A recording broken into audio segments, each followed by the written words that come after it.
Good morning, everybody. Welcome to the Flow Show. Thursday, 13th of February, day before Valentine's Day. Hope you got my card ready, Kay. Oh dear, is it Valentine's tomorrow? Oh, It is. You've forgotten to get the missus a card, haven't you?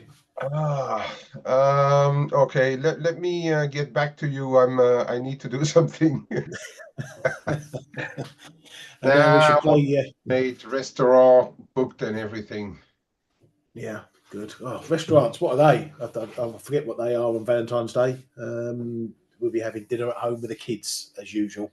Pizza, As well. pizza, but with an extra topping. Extra topping for that special lady. Yeah, for everyone else, partners and whatever, it's Valentine's Day tomorrow, so don't forget. Don't want to see any black eyes in the chat room tomorrow from those who have forgotten to get the old flowers and whatnot. Right, let's get cracking. Where shall we start? Am I even up to date on everything? I don't know. Yes, I am. Right, data then.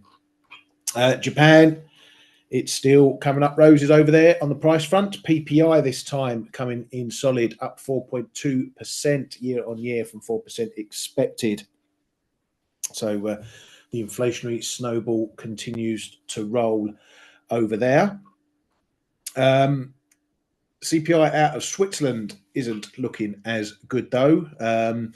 Headline CPI coming in unchanged or as expected, sorry, at 0.4%, which is 2 pips down. The EU harmonised number, the HICP, also coming in 2 pips down at 0.2% versus 0.4 prior.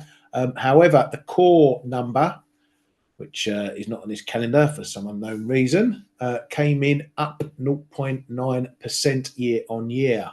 Was expected to drop to 0.6 from 0.7, so it's come up 2 pips.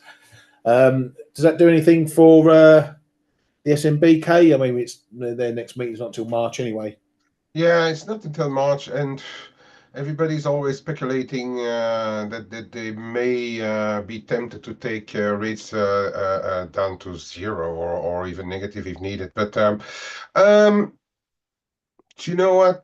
I think they have enough time between now and then to judge what's going on. Also, perhaps a little bit like all of them on the geopolitical front. Um, I'm going to say that for the time being, I think they will pause. And things can change, but I think there's no need when you look at year-on-year CPI, if you want to remain at least flat or not go into negative real rates, they should not move right now because there's a difference, well, or there's a step between trying to please your Swiss Inc. With lowering rates and trying to not to let the Swiss go too strong and then take real rates into negative. There's a bit of a step there, and I'm not sure it's warranted that they will need to do that right now. They are already at the bottom of the pile anyway. Yeah, absolutely. And yeah, they've got plenty more data that they can get until that Yeah. March time and see what's going on with tariffs and the rest of the geopolitics. So plenty of time for those guys. As you can see, their German final CPI numbers all unchanged. So nothing to write home about there. UK data. A lot of green today makes a change. We had GDP, industrial production numbers month on month. IP and MP coming in solid, up 0.5, up 0.7. It has been looking a bit stinky, so a bit of a bounce back there. Year on year numbers still well in the negative. They're green just because they were less crappy than was expected, but in some cases still worse or around as worse as it was last month on year numbers. GDP, the government, and particularly Rachel Reeves, the Chancellor, who's been under the cosh of late, will be doing a little jig at that monthly number of 0.4%. Whoopee. The quarterly number, 0.1%. Nothing here is really a cause for celebration. That we may have closed the year off with 1.5% growth, a little bit of a potential bonus. But like a lot of countries, a lot of economies, not exactly firing on all cylinders. Has got the market just adjusting its rate expectations. Oh, don't ask me why. We're now only seeing around 56 basis points of cuts, or effectively 2 cuts, down from 3 cuts previously. Obviously, these things switch around on every piece of data. BOE's Green says it's appropriate to maintain a cautious and gradual approach to removing monetary restrictiveness. It says data over recent months, though, has been uncomfortable. Bank of England's Peel says, I do expect we can cut rates further, but then urges caution on further interest rate cuts. Make that one up as you go along, mate. Over in ECB land, that wonderful, pretty pink fairyland that they like to live in, ECB's Elderson says inflation is converging to target, and says the data is more important than neutral rate for policy. ECB's Nagel, he's put his little minions to work at the Bundesbank, because their calculations put the neutral rate at 1.8 to 2.5%, which is a few pips up above where the ECB see it. He says that economic spillovers could mean inflation falls below target, but it's not a high probability scenario. As I've been saying, I think it is a high probability scenario. So we'll see who's right and who's wrong. Wojcik says the ECB can keep cutting rates even if the Fed takes it slow. He's sticking to the fact that the market's assumption of 3 more rate cuts is not unreasonable. We did have a bit of a sources story out this morning as well from EconoStream, saying that at the next meeting, the ECB may remove remarks to restrictiveness in their language, in their statement, i.e. saying that rates aren't restrictive anymore, that they're more on a neutral setting. We'll have to wait and see if that happens. Coming back to yesterday's data, and a bit of a blowout in the CPI number. Came in hot. CPI was expected to come in unchanged 2.9, went up to 3%. Core went up when it was expected to go down 3.3%. Then everyone's obviously counting all the bits and pieces underneath. Wages as well. They came down. Average hourly earnings came down to 1% from 1.2% year on year. So that was a little bit softer. Average weekly earnings year on year, though, went up a pip to 0.7%. Getting into the nitty gritty, the good old super core, that jumped month on month to 0.757% from 0.205% month on month. The year on year number came down a tiny bit, but still looking strong over there. And then looking at some of the components, it looks like transport did maybe a lot of that heavy lifting in those higher CPI numbers, because good old services metric that the Fed's been worried about, that came down to 4.3 from 4.4%. Shelter, another one the Fed are looking at closely, came down to 4.4 from 4.6%, but the transport metric in services went up to 8% from 7.3% previously. All that hot data kicked our expectations. We're now looking at December as when the Fed are potentially going to cut next any further, and we'll be running out cuts for the whole year. Kate, another day though where quite a decent reaction to the data, but it lasted the proverbial 5 minutes. Exactly. And you look at, you ran through the sterling data this morning, the US data yesterday were not too much different, because we are, no, we have to distinguish effects from rates here, from bond markets. The bond market responded to it. We had we had a weak 10-year auction after that as well. But the FX was really a 5-10 minute blip, so to speak. It's brings me back to, if you look purely at FX, brings me back to saying what I've been saying for a number of years now. You do trade inflation, but it's not while inflation goes up that the currency necessarily has to be strong, and that is one thing I reckon that is starting to filter through into the dollar because it's defined by other factors as well, not in the least geopolitics, of course. But then also bringing it back to pure data in FX, we're seeing this morning again on the sterling as well. Cable ramps higher and then gives everything back. This is unfortunately how this market is now trading everything. It's very short-term gains, and then we put the ball back in the middle and start kick off again for another round of football. So on the rate scenario, it's slightly different because there is this overhang of disinflation in the bond market. Also, the Republicans, I've seen that they are planning to ask at least to raise the debt limit again. So that there, I think the bond market will likely stay a bit under the cosh. The market, as you say, is rebalancing, rethinking, pendulum swings like on every data point. And welcome to the Trump era in one way, and welcome to Algoland on the other way. The models are crunching numbers now, and then they react to it, and that's going to be our fate, I guess. Yeah, very much. Our mate One Print Gall's Beast said inflation data today was concerning, but it was just 1 month. Funny how after the PCE he was encouraged by the inflation data. Now he's flipped the other way, saying it's concerning. He actually used the term sobering in another comment. He says there's no question if we get multiple months like this, then the job is clearly not done.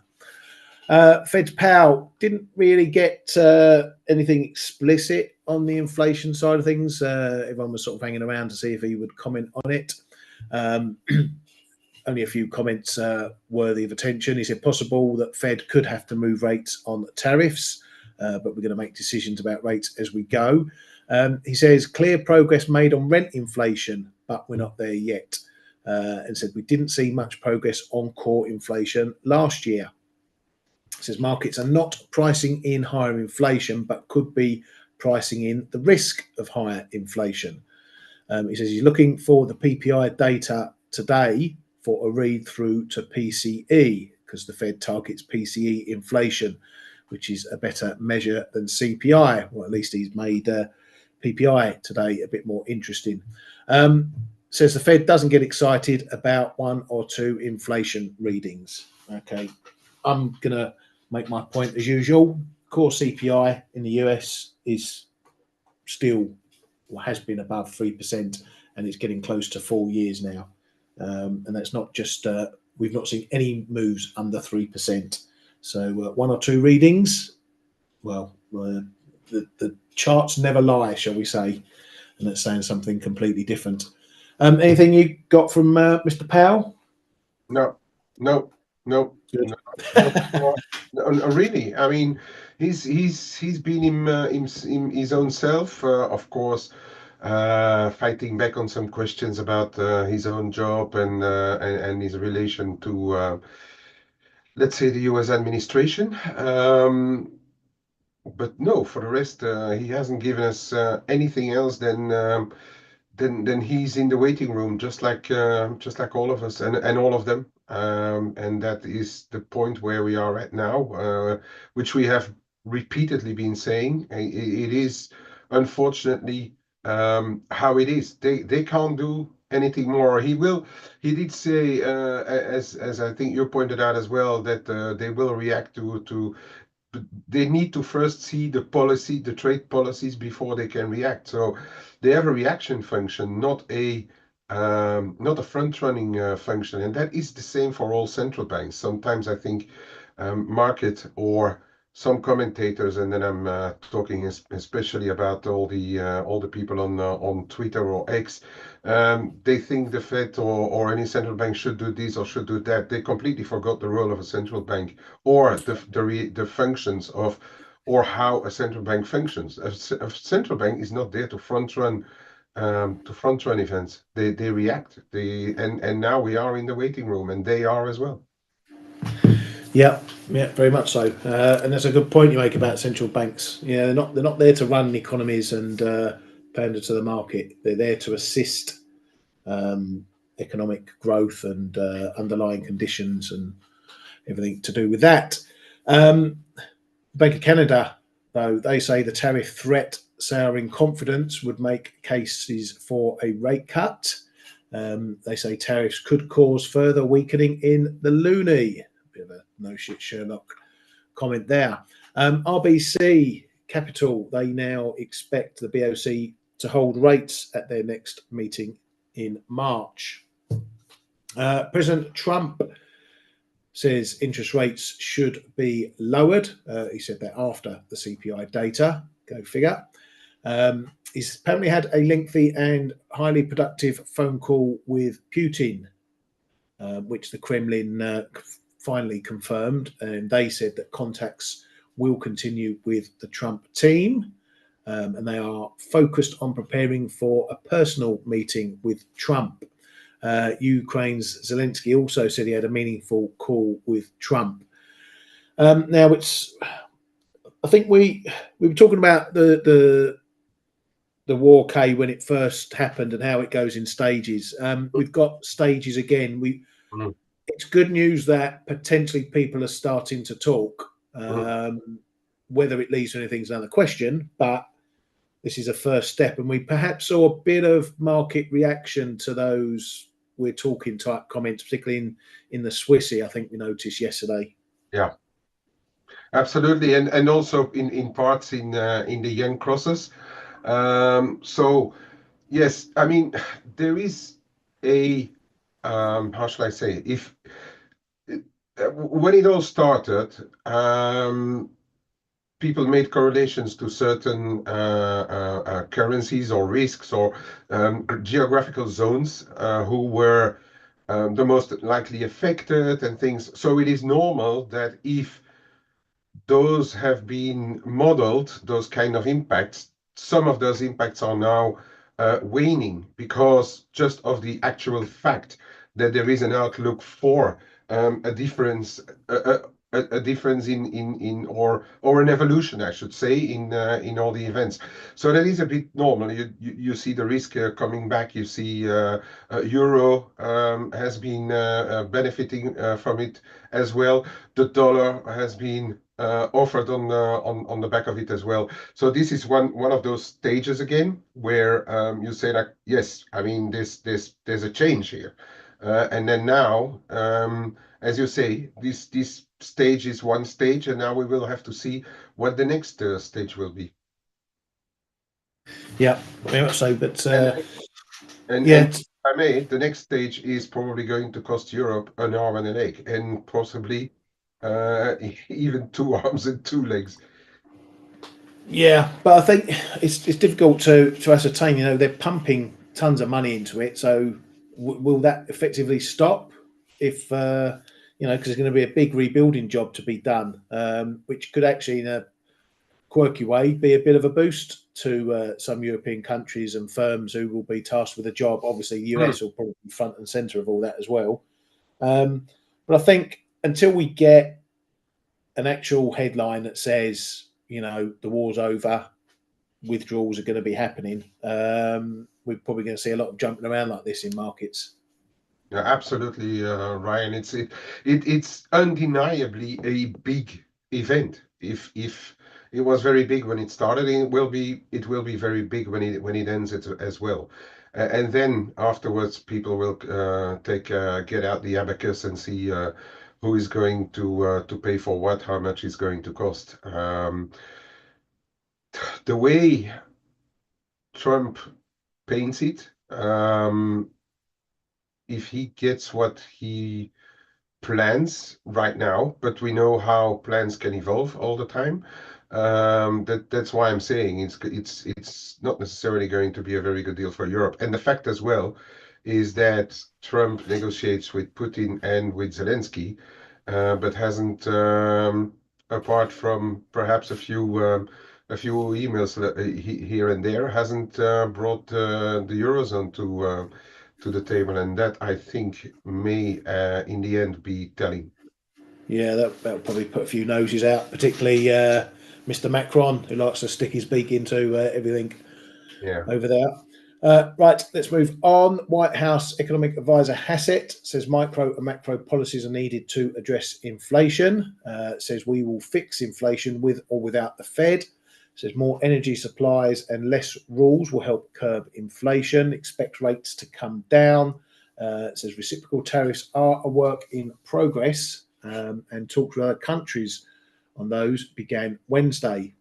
Canada Finance Minister LeBlanc says Canada won't do tariffs before the US does. The focus is still on avoiding tariffs. Mexico's Sheinbaum says we are going to send a message to the White House on steel and aluminium tariffs. And again, just a little sideline of what's happening in the world, and some of these potential knock-on effects from Trump and his tariffs. Indian steel minister is considering a 15 to 25% temporary tax to curb rising steel imports.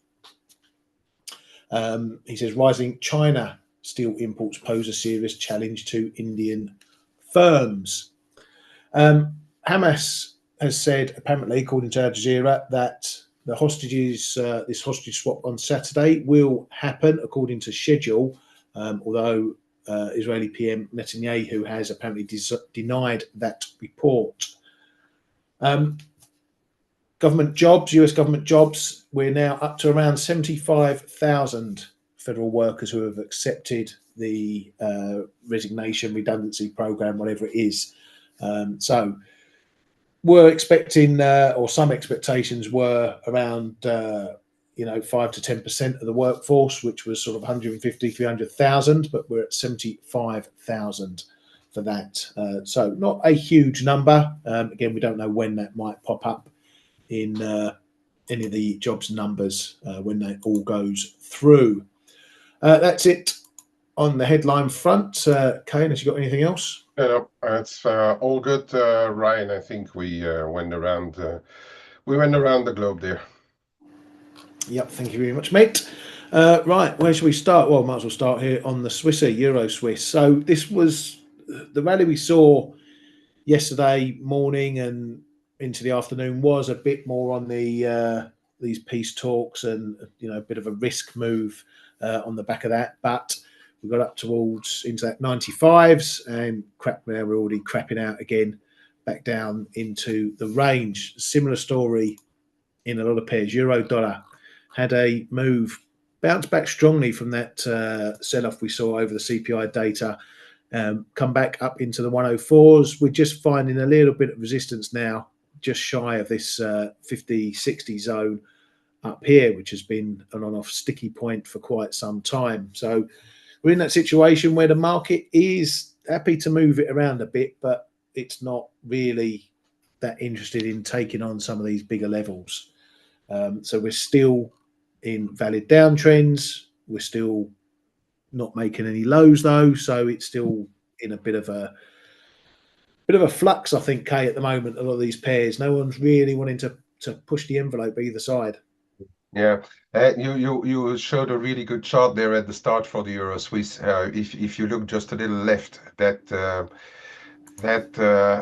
is it, 95 and a half there? That Euro Swiss pop. Am I? Yeah, that 95 and a half goes back to September. And it's starting to look like that's going to be key. We can see even a little before, around early August or in July. It's been a low before we had the big dump down to 92, the figure, and that 95 and a half looks quite interesting to me on the Euro Swiss. That's probably going to be a gateway for much higher if one day we get through that zone. But I also think that it shows us the reluctance of people to continue to buy euros in a way. It's not only a Swiss picture, but it's also a euro picture. And we find if you look at today's euro yen, we find it back a similar kind of picture, where we have this rally and then we stop and fade because it's not. I mean, people are really jockeying between who do we have which currency do we have confidence in, but for how long as well. And I think that shows that the confidence levels in really taking on big moves, as you say, is still relatively low, in my opinion. Yeah, yeah, very much so. And a lot of pairs doing the same thing. Cable had a little rally on the data, giving it all back again, or giving a lot of it back already. We're above this 124.50 that we seem to be glued to a lot of the time. Poked a nose above 125, but much like previous times, we can't hold that move above there. Haven't managed to really do it all year. We had a little half-assed attempt there, but that didn't last long. So again, unless we are busting up through some of these big ranges, then we're not really going anywhere. This one looks a bit more constructive than some of the others. We're still making higher lows. We're just not making the higher highs anymore. So a lot of sideways action here. Mike, keep asking about Aussie dollar, mate, and it's not doing very much. Again, like a lot of other pairs at the moment, we having these little moves above the zone, trying to get into 63s, and it's failing time and time and time again. So unless you start to see, the price doing something like this, building a bit of action up there, getting a bit of support against that, you're not going to get anything that's going to take you up there, unless it's a big headline or something. But while we're doing this waffling around, it's we really can't take any side. Okay, you can't even really trade around this zone because you're getting dips underneath it. It's coming back. You're getting rallies above. So you've got to look for, either that happening or on the downside that happening. Where the bottom of the zone becomes solid resistance, then you may get something like that. But here, it's a nothing. I got knocked out my try. I tried it yesterday, seeing if we held the top of this zone. It didn't. Got flipped out to down there, and now we're here messing around again. So I really don't know what you can do with this one. And it becomes a bit difficult to trade. Yeah, there's you can scalp off these low levels down here. If you get down there, that's fine and dandy. But if you're waiting for a solid move, it's just not happening yet. And again, it keeps the trend in play because we're not managing to take any of it back, much of it back at all. But I there's find still much. Yeah, go on, mate. I find both of them, Aussie and Kiwi, trading pretty miserable right now.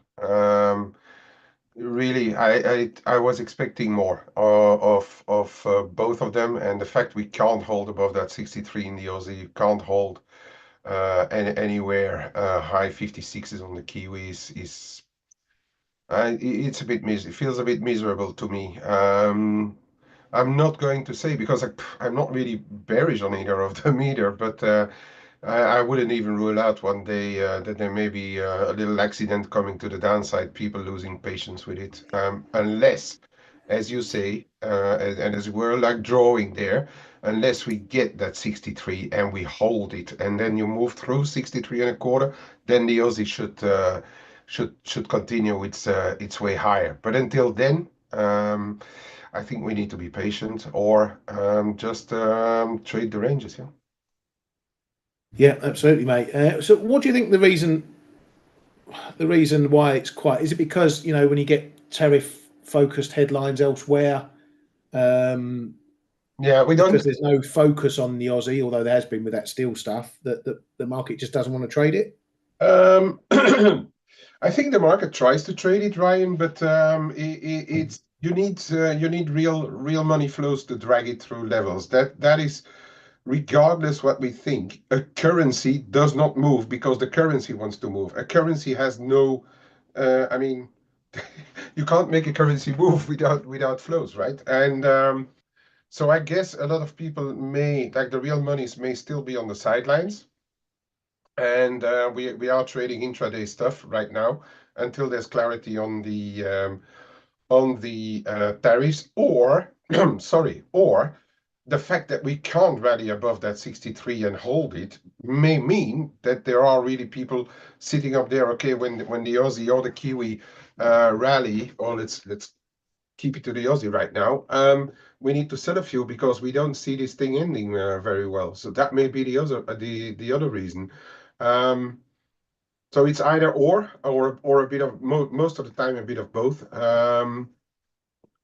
But yeah, as I said, I mean, to create big moves or bigger moves, break trends, take directions, accelerate trends, you need flows. There is no other way around. And yeah, I guess that the flows are not that big right now. Has to be said, in the case of the Aussie though, that when it goes down, we also find buyers. You know that where is that low 62s there around there. And as Mike also said, like there's RBA and RBNZ next week. Perhaps we need to wait for another week, and then the real monies will unleash their powers and do something with it. But for the time being, yeah, I mean, for as long as we're in the range, don't look for much more. Yeah, yeah. As far as whether those tariffs are being reciprocal tariffs being priced, I don't know. We've obviously priced some tariff risk, but until we hear what he's going to do and who he's going to do it to, there's still potential to move. And it's probably not so much the dollar; it's the other currencies. It's the currencies of the countries who are going to get hit more than the dollar. So, you know, as we've been saying through this, it's not a dollar trade anymore. It's a country by country trade that you need to keep an eye on for that. I was looking at oil earlier as well. I wanted to get your opinion on this one as well, Kay. Um, it's looking soft again. We got obviously Trump doing his drill. If we get peace in Ukraine, that opens up again energy markets for Europe. Do we see much more downside on this? And you know, can it actually break this lower level? I'm looking at US oil because it's got this solid Yeah, level down I, here. yeah. Um, can we see downside, or will cheaper oil spark a bit of a manufacturing revival? Well, that's going to be the other side, but that's going to be only a second stage because um, if you if you slap tariffs on it, I think first of all it's going to make it it's going to make it more expensive because they will have to invest more to drill more and then invest in more refineries and things like that. But I don't have a very good view on or no, I don't have a very positive view on oil because just of the price action as well. If you look at since the start of the war, and then OPEC trying whatever they can, and then now drill, baby. The thing I think we can go back to maybe 63, 62. I wouldn't be surprised to find it back down there because it just every time it tries to rally, it get heavily slapped. And yeah, I don't see really it go higher for longer lasting right now, unless something really changes. Yeah, no, I think I agree with that. So probably some further downside beckons for that one, and obviously that is a potential disinflationary move as well if it brings down the rest of the commodity block with it as well. Just One other guessing, pair by the way. I'm obviously keeping a beady eye on is my Aussie Kiwi, which is still sailing above 111, though it is struggling to pick up any more momentum above here. We've tapped into that 111.40, 50 area that I've got as potential minor resistance up here. But I don't know, I might have to think about this one, how long I sit in it for. Obviously, the RBA and RBNZ next week might be the crunch time for me, see what we do and where things are after that. Or I'd obviously love an RBA cut, but I'm still erring to the side that it's not as perhaps not as forthcoming as the market is expecting for this meeting. Last one, I know you probably want to talk about it as well, Kay, but this dollar CAD, I'm running my buy stops below. We've had a little break underneath this level, but it hasn't done what I'd like it to do, which is break here, trick a load of stops, and see a bit of a decent move down. So maybe we just haven't found the stops yet, or maybe, Kay, I don't know if I'm beginning to think maybe there's some decent buying interest, because every time we've been down here, there's buying, and even that dip under buying. I don't know who or what, but it's feeling like it's still well supported, even if the rallies are looking weaker and weaker. Range traders can be very strong, and especially if they are supported by perhaps some option activity. I mean, I guess like with this big spike, that option interest has been going higher. And then I'm not talking about what you see on the COT or whatever. I mean but really like players, have probably ramped up bets. And as a matter of fact, if you look at the 1 month dollar CAD, it's still relatively high. The buyers are still the buyers is still for calls over puts. So I think that may hint that there's a bit of interest to buy down there. And also, if people have options, usually the hedgers can just keep it in a range at some stage. It's not overly expensive right now. It's coming back, actually. It's coming back from last week peaks on the dollar cat. But yeah, I think some are disappointed with this move. Perhaps that quick move down below has set off a few people short-term shorts, and then when you get back above 70, 80, they buy back. And yeah, and I'm yeah, I don't know what to do with it right here and now. Yeah. I've already said, like, if it goes back up to 143.70, I'm going to try and sell it, but it never even got there. So for the time being, I'm not doing anything with it. But I guess we need to respect more and more than that 142.50.70. Yeah, I'm actually surprised that these vols are this low, considering they've been in the firing line for tariffs and continue to be in the firing line compared to the others. Yeah, a bit of a surprise, even in like the overnight stuff. If you think we're going to get a executive order dropping in anytime soon, yeah, not sure why the lack of volatility there. Yeah, the overnight spiked up to nearly 15%, if I recall well, and now we are turning around 8.5, 9% on the dollar cat. Yeah, that also means that there probably going to be more interest on both ends of the ranges. Yeah, absolutely. And don't forget, this handy little widget is on our Forex Analytics dashboard, which you can obviously get if you're a subscriber to Forex Analytics. And there's plenty of analysis going up on there from all the team. Got this handy thing here. You just click on it, and it gives you the latest analysis that's gone up. There's Gregor with his waves today on pound yen. So lots of different analysis on the platform that we're all putting into during the day. So if you want updated analysis, then you know where to come and look. Right, Kay, I'm going to hand it over to you, mate. Yep. I'm just going to go back because we saw this Euro Swiss. And if we look at the dollar Swiss, we had spikes there. And to me, the 92 is still going to be key, of course, for what's happening. So the range to me is still 1992. Right now, it's 1992. And if we get outside, then we need to be very careful. But even the 9150 has been showing up in between many times in the past as well. So when you get those kind of spikes and then coming back, it may be that just above there you run into layers and layers of offers, and that seems to be the case again.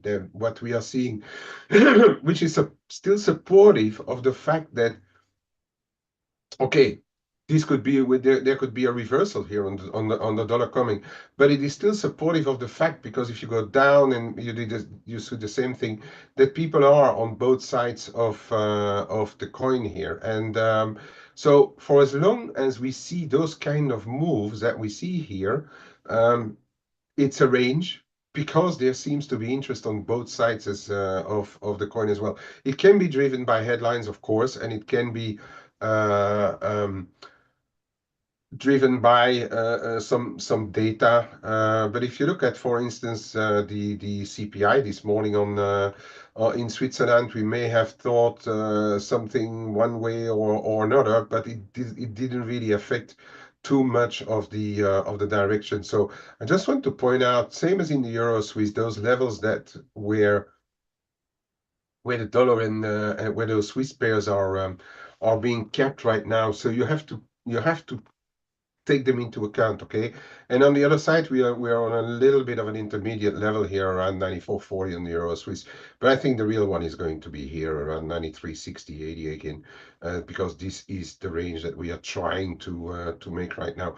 It goes below here, I guess, or I would think, I would suppose that there's something wrong with the euro. Yeah, we can break down here and go back down to revisit the lows, but if we break below here, something must be wrong with the euro. So look at our traditional the metals, and so I said like there's a bit of a risk that we are going for a move lower. We did, and then all of a sudden the market realized, well, hang on a bit, gold is still an inflation hedge, and we roaring back up. So now we are back to watching this 29 2025-ish and the 29 and a half, this extension here above, which are going to be gateways, I suppose, if we break above and hold above to print that famous 3000, which I think on the longer term, I think I've got something just above 3000, but it could also, yeah, it's still 100, even $100 higher, and 3100. There are some real stuff coming in there. But obviously, since we are trading new all-time highs, those are just extensions that we try to bank on. But I guess if we see another 150, $200 rally from here all of a sudden, then it may be enough. Just don't forget that um, again, if you look at and let me just show what's happening in the short term. We had this rally after the numbers, but then again, this is the Asian time zone, and in Asia we are going higher again. So always, and I always like to look at what's happening in the Asian session to know whether China or even Pan-Asian interest is keeping it up or not. And we are seeing it again, we are seeing it again. From Monday on to Tuesday was the same thing. From last week, same thing. They are still buying the Asians. So I mean, I would not dismiss that. Even if you look purely at prices, you have to know what time zone is moving the thing as well. Silver is different. The move was done last evening, and there was a bit of an addition to the move. So silver has gone up. It has obviously, being gold's cousin, it has received a lift in sympathy with gold, but we're still not breaking above 32 and a half. But it may have jumped for different reasons. And the outlook of ending a war and perhaps the rebuilding, as Ryan also already mentioned, can be positive for stuff like silver because it's an industrial metal. Okay, so it could go higher. It could go the same way as gold, but the fundamental reasons will likely have to be a bit different, as I usually say, but they can take, of course, the same direction. And if I may, if it's going to be a rebuilding effort, that is going to be the driver for a higher silver in the end, it is probably going to outperform gold. That is the way I'm looking at this metal right now. Oh, by the way, dollar yen is coming back onto that 153.75 zone that we spoke about. When it rallied through, it accelerated up to high 154s. Now we're back here, and I think, if I'm not mistaken, that look at this. The bottom of the cloud is right around here. It comes in at 153.60 today. So that is something that we need to pay attention to for the close of the day. And with that, Ryan, back over to you, mate. Thank you, mate. Yeah, I've just had a little nibble down here in dollar yen up against this level. I was just seeing and keeping an eye on that as well. It was the breakdown point, and we tried holding it on the way back up for a bit. So let's see if it holds as support. I'm only having a little scalp. I'm not getting anything big at the moment. Last few dollar yen trades, you started getting the direction, and then you take a bit of profit, and then you get knocked out on the balance. I've had that done twice to me now, so yeah, it just seems to be the case at the moment. So keep it slow and steady, I think, is the way to take it, folks, but be quick with them profits. Right, that's it for today. Thank you as always, K-Man, and thank you guys and girls for coming to the Flow Show. Have a wonderful day, everyone. We'll see you tomorrow.